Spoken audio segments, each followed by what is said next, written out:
مش مفروض تشتغلي اساسا من غير ما تدرسي ولا ادوار كبيره ولا صغيره. ليه، هو حضرتك من النقابة ولا ايه؟ وعشان بقول لك ادرسي بقيت من النقابه؟ لا، اصل انا شخصيا شايفة. شخصيا؟ خير يا دكتور، في حاجة؟ لا لا لا لا، اتفضلي كملي. انا شايفة ان المهم الواحد يبقى موهوب. طبعا يا ريت يكمل ده بالدراسة، بس الناس اللي احنا بنحبهم نتفرج لهم على افلام ما بنبقاش فاكرين هم متخرجين من المعهد ولا لا. لا يا شيخة. طيب والله كويس. بص يا هند، اسمي هند.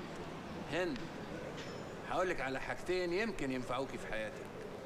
اولا، الناس دول متخرجين من المعهد، ولولا انهم قعدوا 4 سنين يدرسوا على ايدين اساتذه كبار ما كانوش وصلوا لحاجه.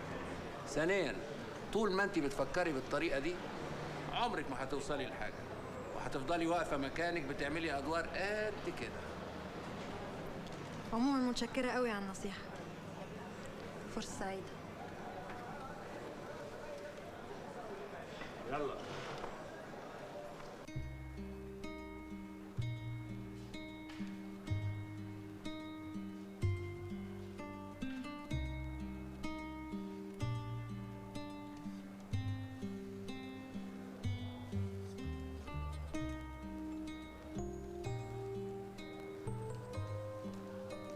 اتفضل سعادتك، المدام بعتها لحضرتك. مليانة. حاضر.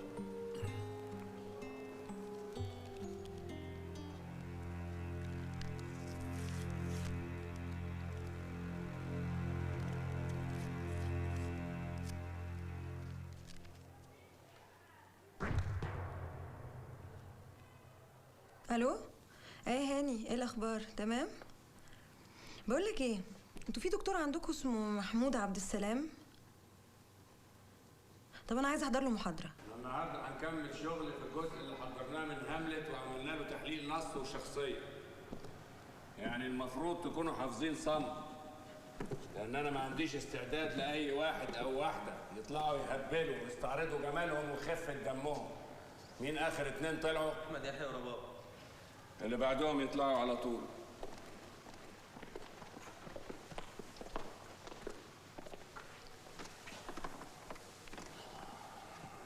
هنبدأ منين يا دكتور؟ مولاي الامير هاملت.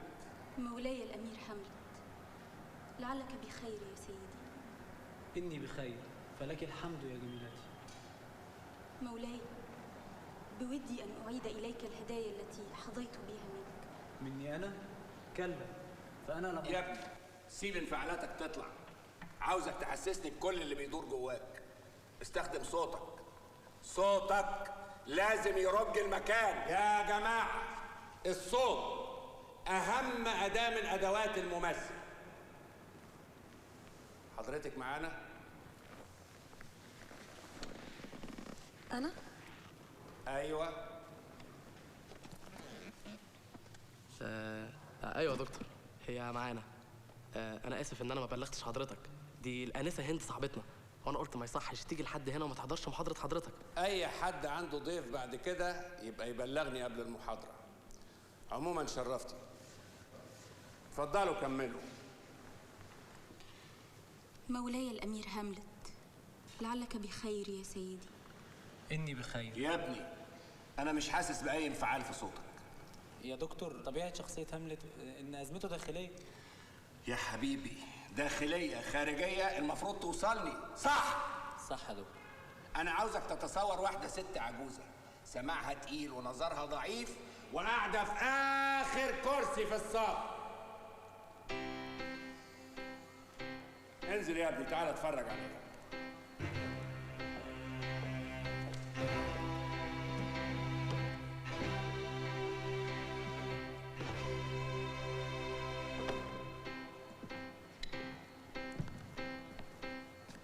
ابتدي يا بنتي. مولاي الأمير هاملت، لعلك بخير يا سيدي. إني بخير، فلك الحمد يا جميلتي. مولاي، بودي أن أعيد إليك الهدايا التي. إيه يا بنتي؟ شايفاني بناهد وروحي طالعة وأنت واقفة زي الشجرة. خدي من أدائي. يلا من الأول. حاضر. مولاي الأمير حملت، لعلك بخير يا سيدي. إني بخير، فلك الحمد يا جميلتي.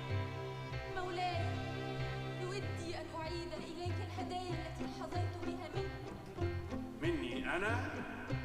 كلا، فأنا لم أعطك شيئا. بل هي منك يا مولاي، ولا بد أنك تتذكرها كما تتذكر الكلمات الحلوة التي أرفقتها بها. يا آنسة، أنا عادة ما بعملش استثناءات، لكن أنا ما أقدرش أقف في طريق حد عاوز يتعلم، فلو عاوزة تيجي مرة تانية تبقي تقولي لزميلك. متشكرة أوي.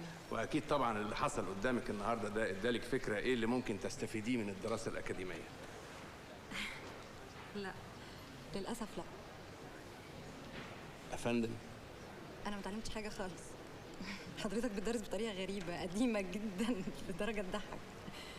أنا لو بتعلم منك بالطريقة دي على ما أتخرج هكون نسيت كل حاجة عن التمثيل.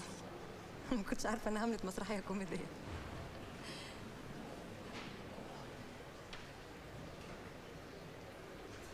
أنا فهمتك من أول ما شفتك، لكن أنا اللي غلطان.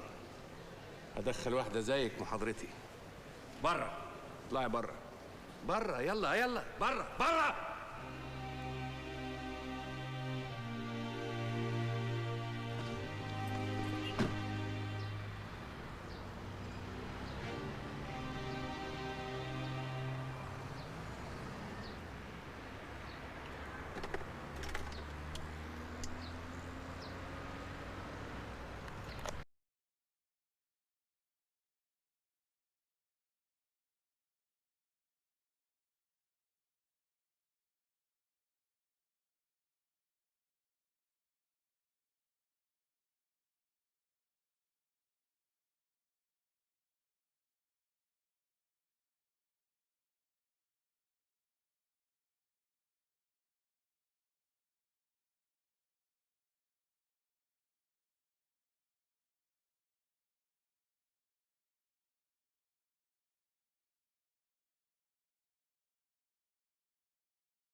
طب قولي ازيك؟